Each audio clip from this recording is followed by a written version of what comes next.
health is at the core of all of us. So it's time that we start paying just as much attention to mental health as we do to physical health.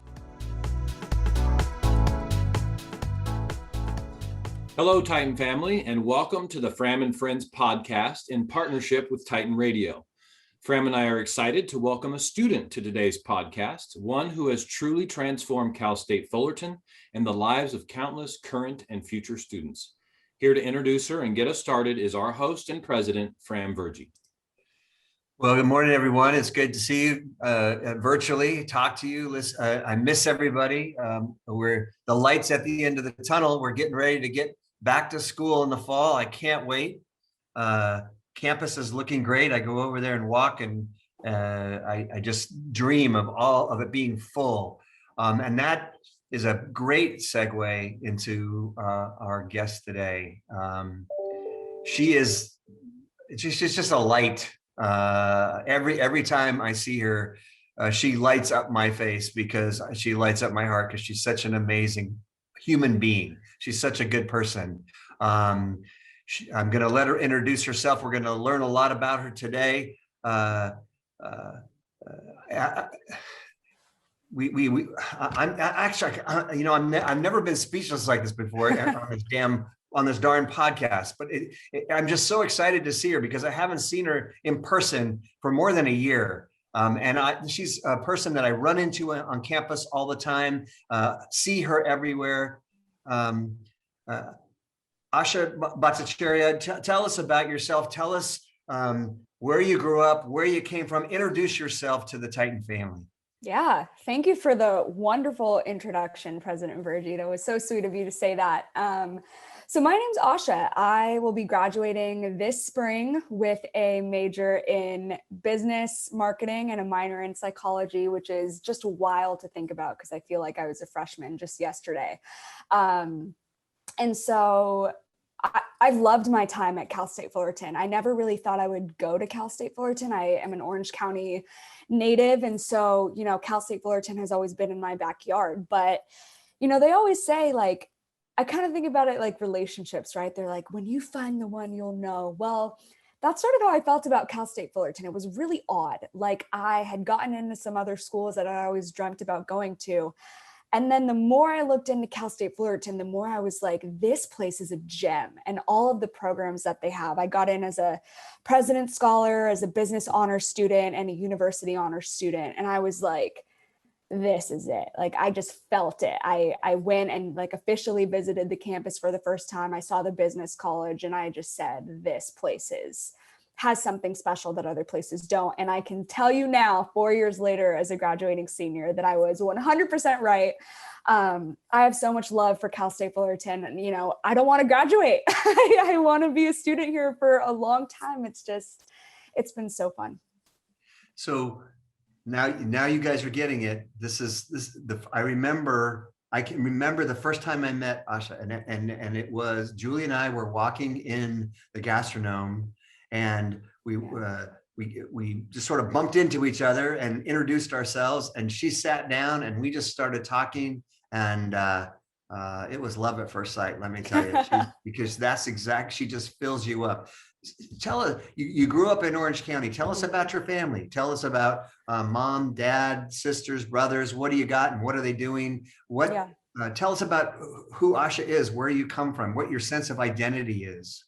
Oh my goodness. We could talk for so long about this. So I'll keep it short, but I grew up in Orange County. I have two wonderful, amazing, loving parents. My mom's an academic, has her PhD in econ. And so I grew up with like this pride and this sort of need to pursue academia to the fullest extent, just as like in my blood, right? So my parents take education very, very seriously. They both grew up in India, came here, mom got her PhD, dad came here for work, have worked his way up the corporate ladder. So for them, it's like education has been the core of everything. That's how they got the American dream. So they instilled that in me. And I'm so glad that they did. I've grown up with this belief that you have to work for what you want in life and nothing will be handed to you, but you can have literally the American dream, like my parents had, just by simply working hard. My mom always tells me hard work never killed anybody. She tells me that all the time when it's like 12 a.m. and I'm studying. I'm like, all right, mom, okay, I get it. So I'm really, really fortunate to have been raised by parents that value that. And then, as I've grown up though, I've learned more just about Asha and like, who is Asha aside from academia and aside from school and professional life? Who is Asha? What are my passions? What do I want to do? And since I was about 15 years old, I learned that a huge passion of mine is wellness and mental health, which we can, I don't know if I'm sure we'll continue to talk about that as the podcast continues, but that's how Fram and I call you Fram, President Virjee and I. No, Fram, I want everybody to call me Fram, especially you. That's how we actually met. I saw him at the gastronome and I just sort of sat down and spoke to him and Julie and said, I have some ideas about how we can transform mental health on this campus. Here's what I've seen as a student. At the time, I was a resident advisor, which has been a huge part of my life at Cal State Fullerton. So as an RA, I've been able to live with the freshmen, and a lot of these freshmen at Cal State Fullerton, a lot of them, first generation college students. So I got to sort of hear that experience and just live with them and mentor them and see their struggles and see their life. And I said, I've learned a lot about my own mental health journey and the mental health journey of my peers. And here's what I think. And I have a lot of ideas, like, can we talk about it together? And you were so nice. And I remember I went to your office not too long later and we spoke about it. So I'm very passionate about mental wellness. That whole bookcase behind me, books full of, personal development, mental health, mental wellness. I have a YouTube channel that I started at the beginning of quarantine. That's all about personal growth, self-growth, mental health. So that's kind of who I am in a nutshell. I love it. Yep. I do. I remember that so clearly. Your story is close to mine. Is close to my heart because, my dad's from India. I'm first generation. I came to this country when I was a kid. I'm first in my family to go to college, but I have a set of parents that are exactly the way you describe yours, which is hard work, give to others, build community, take care of the future, make sure that you are living not just for yourself, but for others. And that I hope your parents listen to this, and I hope I can tell them how proud they should be of you. I know they are, but how proud I am of you and of what you are becoming and will be. And we have a small part in that. Cal State Fullerton has a small part in that. But to your mom and dad, thank you for everything that you've done to create this human being. So let's talk about Cal State Fullerton for a minute. Mm-hmm. What did you know about Cal State Fullerton before you came that even made you think maybe that you might apply here? Talk to not just our current students, but prospective students. What was it that caught your eye and said, because I know you're a great student and you had impeccable academic credentials, as many of our students have, and you had your choice of many places to go. So why CSUF? Yeah, great question. I always love talking about this. I really think that Cal State Fullerton has some hidden gems that are no longer hidden anymore, which I'm really, really happy about.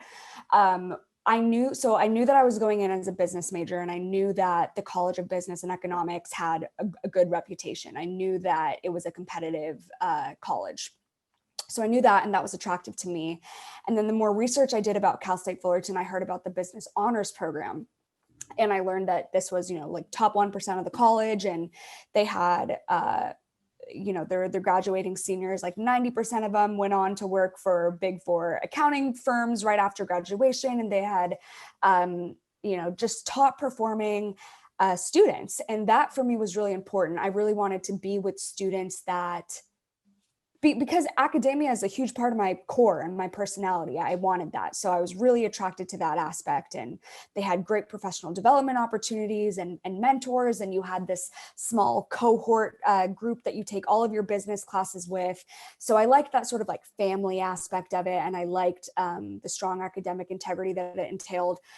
And then I also heard about the President's Scholars Program. And that for me was like the next big kicker that was like, you should go to Cal State Fullerton. So if you get accepted as a President's Scholar, you get a full ride scholarship to attend Cal State Fullerton all 4 years. And so, you know, a lot of times like that's like the big thing that sort of pulls people into the Scholars Program. But I always say that's just the beginning. Like the Scholars Program really gives you a family of, you know, each cohort, each freshman, sophomore, junior, senior has about 16 to 20 students. So you really are like close knit with these people. And we have bonding activities and we have mentors and we have mentees. And it really is a family. It's the scholars family. And so that was a huge attraction for me. And then also the University Honors Program as well. So if you get in as a university honors student, you get to take your GE classes with a select cohort of honors students. And so that was really attractive to me because what I was beginning to find was like, I can go to Cal State Fullerton, which is the largest CSU, first of all, out of all the CSUs, and, you know, pay public school tuition, but it's almost like I'm getting a private school education because I'm literally taking my classes in groups of like 15 to 20 students. I mean, that's amazing without having to break my wallet to do this. And, you know, not to mention the presidential scholarship. So, and with the University Honors Program, it gives you the opportunity to write your own Honors Senior Thesis as a senior, which is what I'm doing now, which has been a whole journey, and I'm learning so much about that. So I knew that, you know, what really attracted me to Cal State Fullerton was the programs, to be honest. I feel like Cal State Fullerton has so many niche programs for people, and there's a place for everybody at this university. I think it's really easy to get lost or to feel lost in a school with 40,000 people, but Cal State Fullerton goes above and beyond in making their students feel like they have a home there. I mean, we have DIRC, which is the Diversity and Inclusion Resource Center. We have so many like niche clubs and areas that students can go into where you really feel at home. I love it.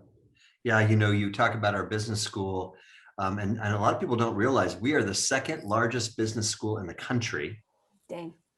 Which is an amazing thing. We have many programs that are ranked in the top 20 or the top 30. We are, some of our research programs are top 20 in the world. And with just within the business school, you have all the different centers that we have, the Center for Entrepreneurship, the Center for Family Business, the Center for Leadership, and the list goes on. So we have these great hands-on experiences for our students in our business school. So our business school is an amazing place, but it is only one example. And you gave so many other examples of what we work hard to do. Mm-hmm. Which is to make sure that there are places where you can find your family, find your place at Cal State Fullerton, and you named a bunch of them. You know, we are the largest undergraduate university in California. You know, USC and UCLA are bigger than us only because they have bigger graduate programs. But undergraduate program, we're the largest. But we also graduate more women at Cal State Fullerton than any other university in California, more Latinx students than any other university in California. We're number 2 in the nation for graduating students of color. That's a really number 2 in the nation, and number 3 in the nation for social mobility, for where our students go and what they do and how they perform in life after they leave.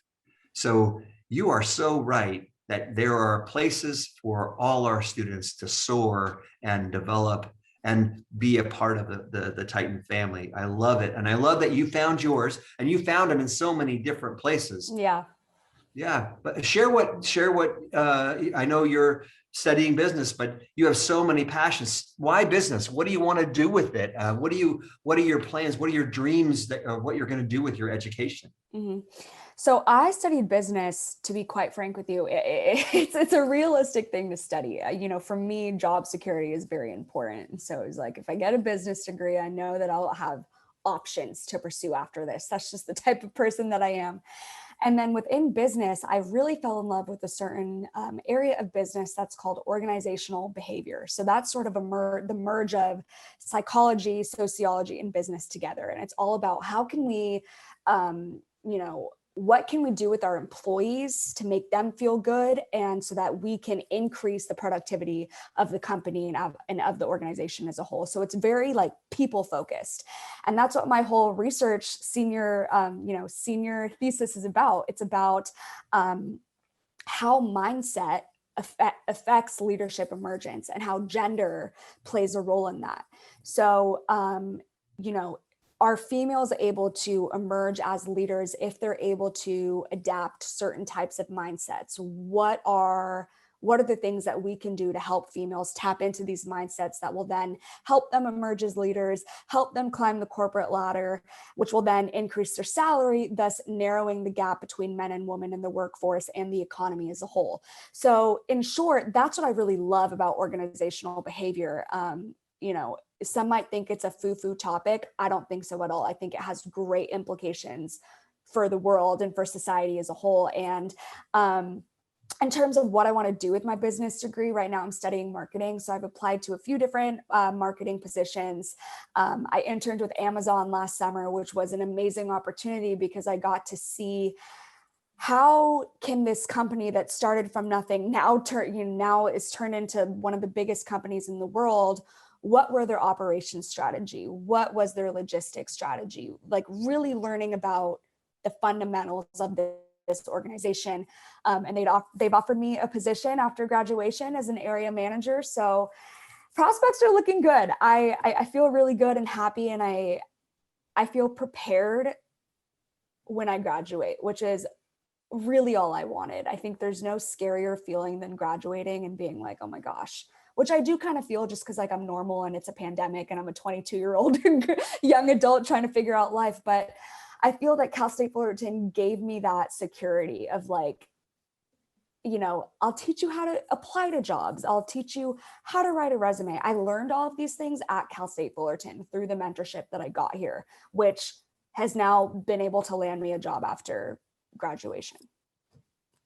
Yeah, organizational theory is just really, really, it crosses all bounds, all divides. Yeah. If you think about the law, all the law is a set of rules and responsibilities that are created so that we can organize ourselves in a way to have civil discourse and to work with each other. If you think about psychology, it's all about how we relate to each other, sociology on a macro level. And so that you can put that in a business context and use it in that business context, I think is far from foo-foo or foofy. It is meaningful and intentional, and it is something that I know that you are very, very passionate about, which is making a difference. It will help move the needle for diversity, equity, inclusion, for mental health, for how we relate to each other, how we care for each other. It is a serious way to study those issues. And I love that you were able to find it. How did you go about finding it? Mm-hmm. I had an incredible professor junior year of college that I got to take through the business honors program. His name is Dr. Ryan Gottfredson, and he's a leading researcher in the realm of mindset. So he's done some really great studies on mindset, and he's actually a best-selling published author. He just came out with a book in 2020 that was like on the Wall Street Journal's best-selling list. And so I took his class and I talked to him and I said, I think what you're doing is really amazing. And I would love your guidance. And I have to do a research project. I get to do a research project for the honors program. I would love if you could mentor me. And he was so kind, and he said, yeah, of course. And so we sat down and we talked together about what are the areas that I'm passionate about. And I'm extremely passionate about psychology. So, I'm minoring in psychology, which I very well could see me after a few years coming back to school, getting a PhD in psychology and maybe going down that route. That's definitely right now the opportunities and the possibilities are broad, and I'm not pigeonholing myself in anywhere. I'm just going to see where life takes me. But I said, I'm really passionate about psychology and mindset. So I knew that I wanted my topic to be about that. And then I'm also extremely passionate about leadership, about rising up and being a good leader. You know, the most influential people in our lives are leaders, either for good or bad. We've seen the effects of bad leadership, and we've seen the effects of good leadership.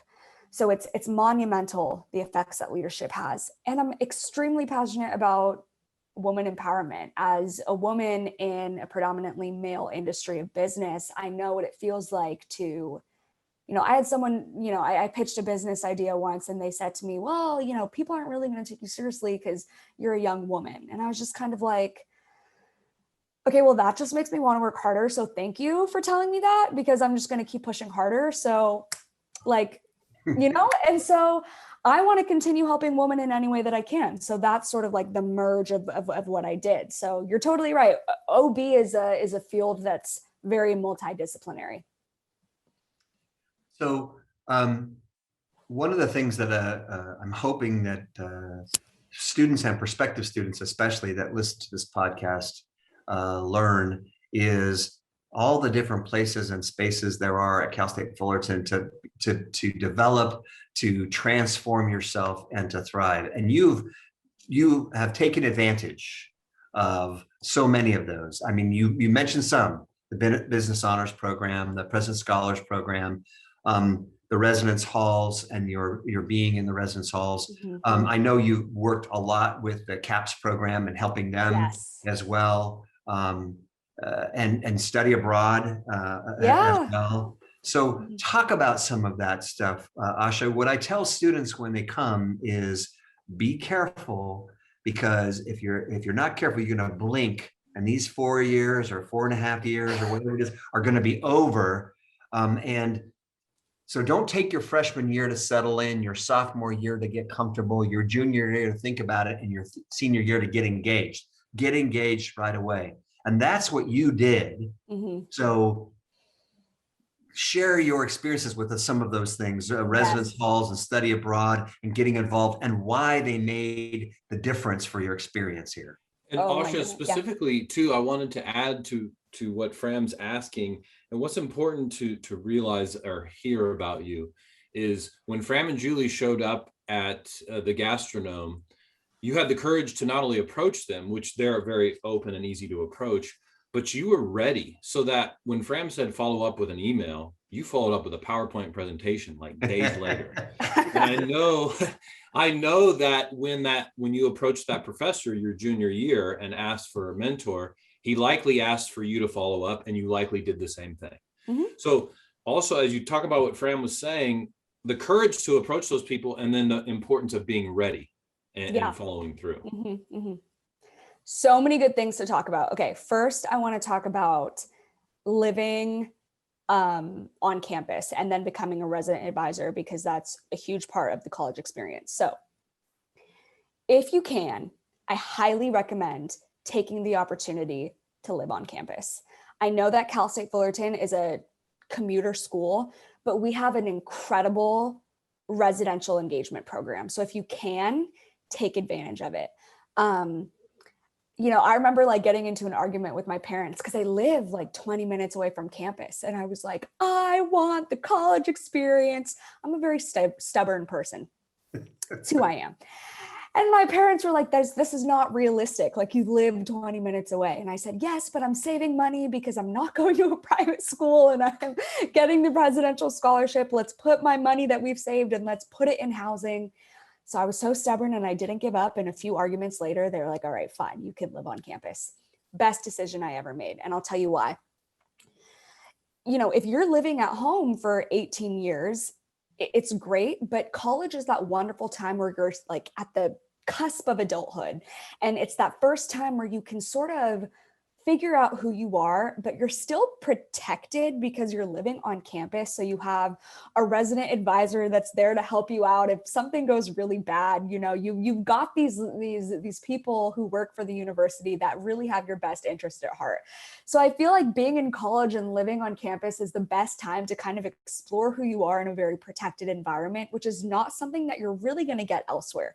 So take advantage of that if you can. So I lived on campus as a freshman, and that was great because I met so many different types of people. My best friends to this day are my neighbors that lived like right next to me in the residence halls. And then I decided to apply to be a resident advisor because I loved interacting with people. I'm passionate about personal development.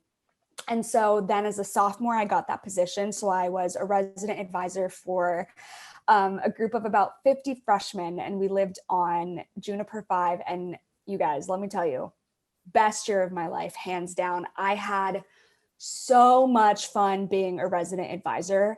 A lot of the times people joke about like being an RA is just like being a babysitter, kind of, but it's like the best babysitting job you're ever gonna get.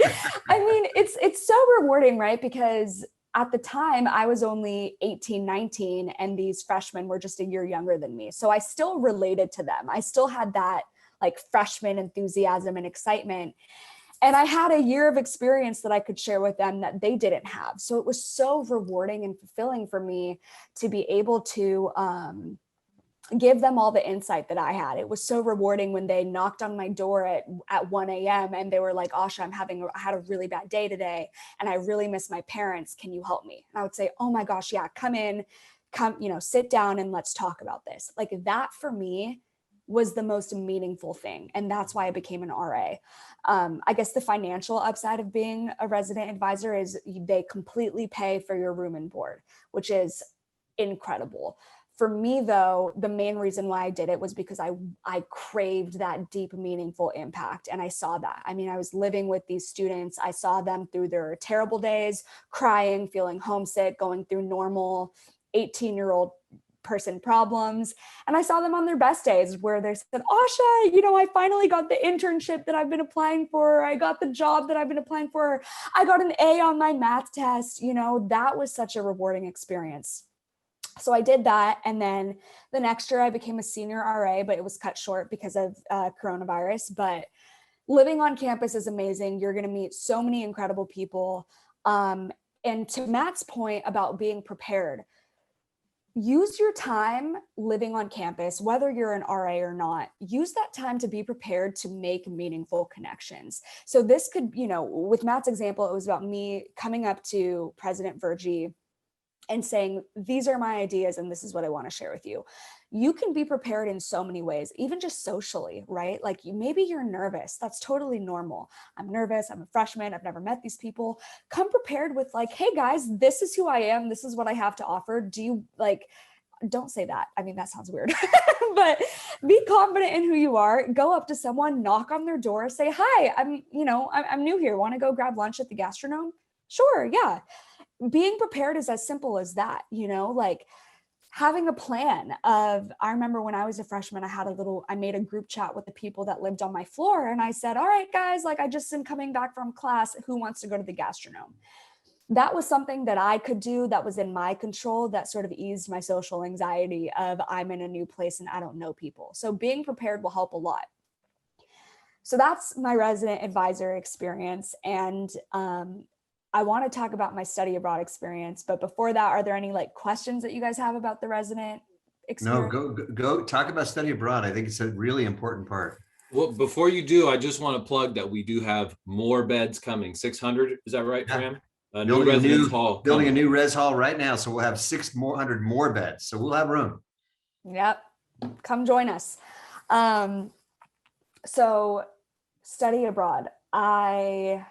Oh my goodness. Okay, so I have had the good fortune to study abroad twice at Cal State Fullerton, which is amazing considering I have no idea when I'm going to travel again because of coronavirus. But the first time I studied abroad, it was the summer after my freshman year, and I studied abroad with the University Honors Program. Again, this is the great part about really joining these specific groups is it'll give you a lot of opportunity.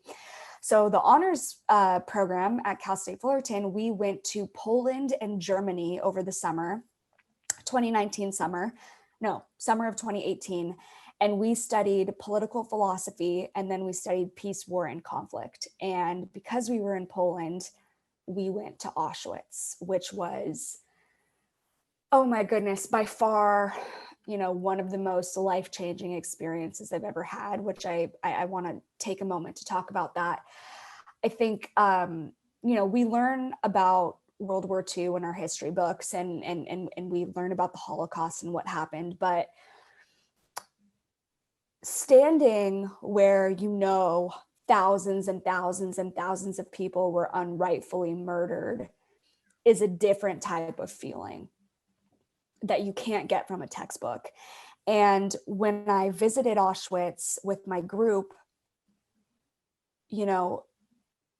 we saw everything. And it was like, oh gosh, it's difficult to put into words. We saw the remains of the clothing of the Jews that were killed. We saw there's a pile of shoes that they have behind a glass construct, so you can't touch it, obviously, but there's like locks of hair that are there, there's shoes, there's suitcases, there's clothing that they have piled up, and those are the remains of the people that were murdered there. So you see very firsthand, it's a very visual experience. You can see the effects of this event. They have all of the photos of all of the prisoners that were there, and you can see the sadness in their eyes. I remember that was the hardest part for me, oddly enough, was seeing the photographs of everybody. They're wearing the striped uniforms. You can just see it in their eyes, the sadness there. And I talked about a little bit earlier, the importance of leadership. This is the importance of leadership, right? We see the effects of having a bad leader. It can cause this immense event to happen that has changed history forever. That's why leadership is important. But it was a life-changing experience, and we finished the tour of Holocaust by walking, the railroad tracks where it split off into labor camps and then the gas chambers. And so we took that same route. We walked the railroad track that people walked to die, quite frankly. And the remains of the gas chambers are still there. So obviously I didn't touch it out of respect, but I just sort of peered my head in, and it's really interesting. You can see like the stairs are still intact. So there's all this rubble from the gas chamber being exploded, but the inside is still intact. You can sort of see it. And our tour guide pointed out, okay, this is where, the showers were, this is where the ovens were, and it's descriptive, I know, but I think it's important to talk about. And the last thing that our tour guide said to us was, all right, so you've taken the time to walk the railroad tracks that these people took, but you are lucky enough to get to walk back. It's the last thing she said to us. And we just stood there and we were like, oh my gosh, and we just cried. And we had a really meaningful conversation about what does this mean? What are the impacts of leadership, and how can we become more empathetic and compassionate, and how can we prevent this from ever happening again? Life-changing experience. Did that. I saw the Berlin Wall when we went to Germany, which was incredible to learn about the history of World War II and the Cold War and everything there. So that was my first study abroad experience. I absolutely loved it. And then I studied abroad again, winter of 2021, winter of 2021, right, literally a month before COVID happened. So I went to Italy, I went to Spain, and I went to Greece, and I studied international economics. And so we learned about Brexit, we learned about all these different, international economic policies, and that was amazing as well. So I feel like a cultured person for sure. So I love what you're doing is painting a picture, and you do such a great job of it, Asha, for these students. You're not just saying, oh, hey, living in the residence halls is great, you should try it, or study abroad can change your life. You're giving a vivid picture to them that they can see in their mind to understand why it is transformational. You know, one of the most transformational things for me in my life is very similar, and that's being in Rwanda for the genocide and seeing exactly the same thing. You know, there, what they've done is where many of the killings took place in churches, and they've just left everything there, the clothes, everything, the blood, everything they did, as a very difficult, very stark reminder of 1 million people losing their lives in 100 days. And so I know the impact. It is, you can feel the weight of something like that. Yeah. But this is what can happen at Cal State Fullerton. Your life can be transformed if you find the opportunities and you take advantage of them, which takes me to the next piece that I want to talk about, which is, I know you found your passion, because when we met in that gastronome, what you wanted to talk about was mental health, but you didn't want to talk about more CAPS counselors. You wanted to talk about preventative mental health. I remember what you said to me. You said, how come we have a rec center where I can go work out and I can get physically healthy, but there's no place for me to go and make sure that I stay mentally healthy? We need a well-being health center for mental health. And I looked at you and I thought, first of all, who is this lady? And second of all, that's the smartest thing I've ever heard. And you sent me a PowerPoint, and I sent it on to the board of trustees, and they highlighted it at a board of trustees meeting. And we're still working on those issues today. And we're looking today at holistic health. That's what you at Cal State Fullerton is all about. And that's because of you, kiddo. I mean, that's what you did. So I'm serious. I'm very, very serious. You're gonna make me cry. Making a difference. And then I think, okay, she's done with that. And what does she do? She starts her own YouTube channel in the middle of COVID, all about mental health, and says, hey, let's talk about this. Let's talk about wellness. So where does this passion for wellness and holistic mental health, and looking at this from exercising your mental well-being in a way that's going to make sure that you don't fall into depression, you don't fall into those confined. And if you do, you can find a way out. Where does this all come from? Yeah. You know, I have been an anxious kid my entire life, but it didn't really start affecting me until I was about 15. I had my first anxiety attack, and oh my goodness, if anyone watching has ever had an anxiety attack or a panic attack, you know how debilitating it can be. And once you get stuck in that hole, it feels impossible to get out. And so I was fortunate enough to be able to have resources to help me. I was fortunate enough to be able to go see a therapist through my insurance and see a psychiatrist through my insurance. But I know that, you know, from my experience being a student and being an RA, I know that there are people that don't have that luxury. And so I was thinking a little bit about how, as I was younger, I went to school and I was mandated to take these physical education classes, literally mandated from the time I was in kindergarten till the time I was in 12th grade. And I think that that's great because physical health is of the utmost importance. Why was I never, not once in school, taught about how to manage my own mental health? Not once. Because here's the thing, we might assume that people come from families where they have that luxury of learning, hi, honey, let's talk about our feelings. Let's talk about our emotions. But the truth of the matter is that that does not exist. The Center for Disease Control says that 1 out of every 4 young adults struggle from mental illness. And now that number has increased. I was just watching a news video the other day that I saw on YouTube that was saying that 3 out of every 4 college students are depressed because of COVID. So the rates of depression, the rates of anxiety have increased so much because of COVID, but even before this was an issue. And we're not getting that support from our family members. Sometimes our parents, you know, they come from a different generation. They're not even aware that mental health issues are a thing. And even if they are well-intentioned, they might not know how to help their kid, you know? So why are we not we're sitting here at these schools and we're teaching kids how to, Pythagoras theorem and all these things. It's like, let's teach them how to take control of their mental health. So that's what I talked to President Virjee about. We have a rec center on campus.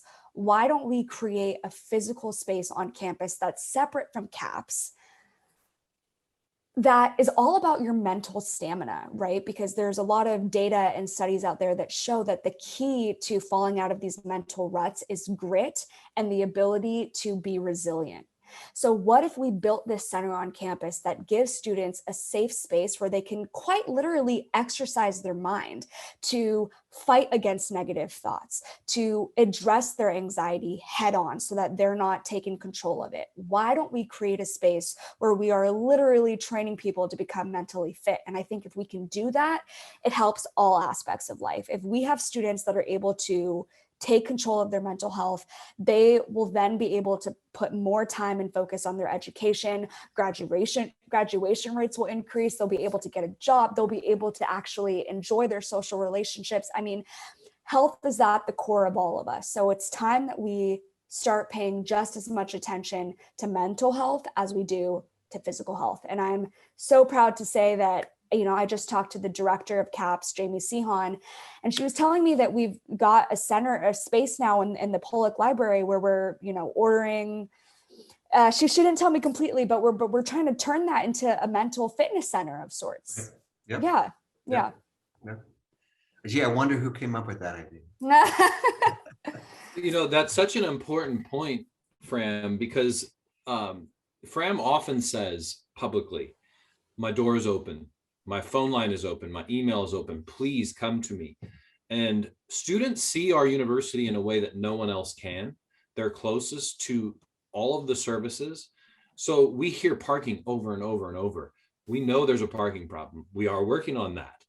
But if, as a student, you dig a little deeper, and I can't tell you how many times your story has happened with Fram, where a student brings us an idea and we look at each other and go, how did we never think of that? Let's do that. So to other students, take Asha's example and bring stuff to us, because it helps. Please. Yeah, no, that the student voice is so important. If you don't tell us what you need, we'll do what we think you need. And it's not always the same. And even though we do it with the best of intentions, even though we do it with all of our heart, if it's not the right thing, it will not work. So I love talking to students, and this is a perfect example. So let's change the subject for just a second. I always like to ask my podcast guests a couple of questions, and I want to make sure I get a chance to ask them to you. So I have personal heroes in my life. I have both people that I never knew and will never know, but are heroes to me because they are larger than life. They did things in life that model who I want to be and what I want to do. And then I have personal heroes in my life who poured themselves into me. And therefore, without them, I wouldn't be who I am. So tell me, give me one of each or two of each if you want to. Who are your personal heroes that you don't know? Who are the personal heroes that you know? And why are they your heroes? So this sounds so odd, and I know people are going to laugh when I say this, but honestly, a personal hero of mine that I don't know is Taylor Swift, and I'll tell you why. For me, she is much more than an artist. She's much more than a singer. I have owned every single Taylor Swift album that there is since her first album came out in 2009. And the thing about Taylor Swift and what she does as an artist that is different from many other artists is she, from day one, has connect with her fans. If you listen to her music, and that's what her fans love so much about her, she is able to tell a story through her lyrics. And that is what I've always wanted to do. Trust me, I'm not a singer, but when I speak to people and when I am meeting people, it is of utmost importance to me that I'm developing a relationship through story, through sharing my personal experience. And I learned that, as weird as that sounds, from Taylor Swift. Taylor Swift, if you're ever watching this, please let me meet you. I can't tell you how much I love that. But Another thing too is I think she's an incredible role model. You know, she has been put through some terrible things in the media, but she has always led with kindness. And that's what I really, really like about her. And I don't think that there are many celebrity examples out there that have reached that pinnacle of success and have done it the way that she has and has held on to her morals and values. So I think about that a lot. And then in terms of, you know, our heroes in my life that I know, you know, I had, again, it's the small things. I think education is so important, and our teachers make such a big difference in our lives as students. I had a 5th grade teacher who, I will never forget this. I had studied really hard for a science test, and she pulled me aside one day. She's like, Asha, you did really well on your science test. And I said, thank you. She said, I'm really proud of you. I'm 22 and I will never forget that. She told me, I'm very proud of you. Your hard work paid off. What that showed me was that if I work hard, that is something to be proud of. And for the first time, I had felt it from somebody different than my parents, you know, so that's really important as a kid to feel that. And then I also had a AP chemistry teacher in high school. I hated chemistry, but I took it because I loved that teacher, Dr. Spraying. And this is when I was going through my really, really bad anxiety when I was in high school. And she was the first teacher that I had opened up to. And I talked to her about it. And I told her after class one day, I said, I feel awful every day. And I sit in your class and I can't focus and I can't concentrate. And she sat down with me for 2 hours and she taught me the whole lecture all over again. And then she said, you know what, Asha? Wake up every morning and put one foot in front of another. That's it. Don't think about anything else. Put one foot in front of the other. Move forward every day. That's it. And I sat with her so many times and I said, I'm sorry, Dr. Sprang, I was like having an anxiety attack in the middle of your class. I don't know what happened. She said, all right, let's sit down. And she'd stay with me for like 2 hours, teach me the lesson. I mean, that is the most beautiful thing. That is true care. And I can't speak enough about the importance of people in our education system making an impact on students. Biggest heroes in my life. And they probably don't even really remember much of what happened, but I do, because it affected me that much.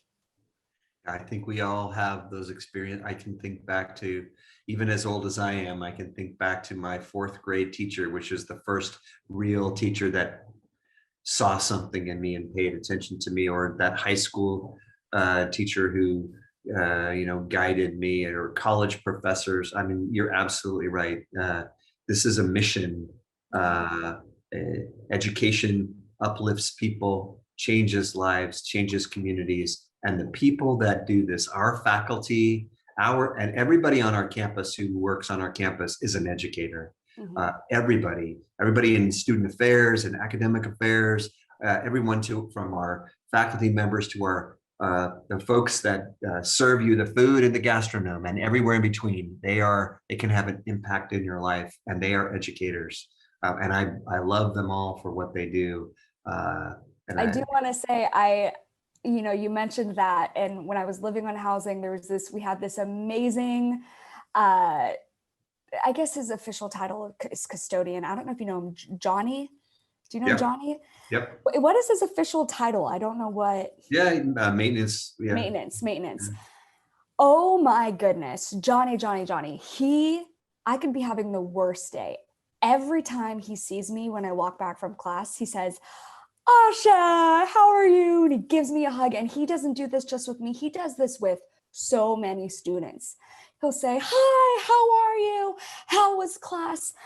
I mean, like, it's little stuff like that that just makes the biggest difference when you feel like you're in a place where people genuinely, your existence makes an impact on their life. I mean, it's the little stuff.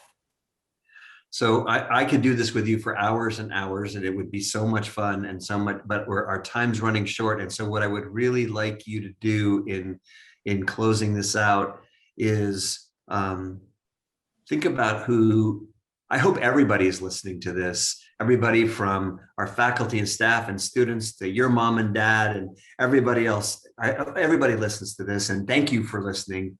But think about both our current students who are behind you and still have some time to catch up and take advantage, but also those folks who are our prospective students out there thinking about Cal State Fullerton. Talk to those people. If you could say one thing to our current students and our prospective students, give them one piece of advice, what would it be? Whoa, the age-old question. That is, I need to think about that. For prospective students and students that have already gone through, I'd say, I really like what you said, Fram, about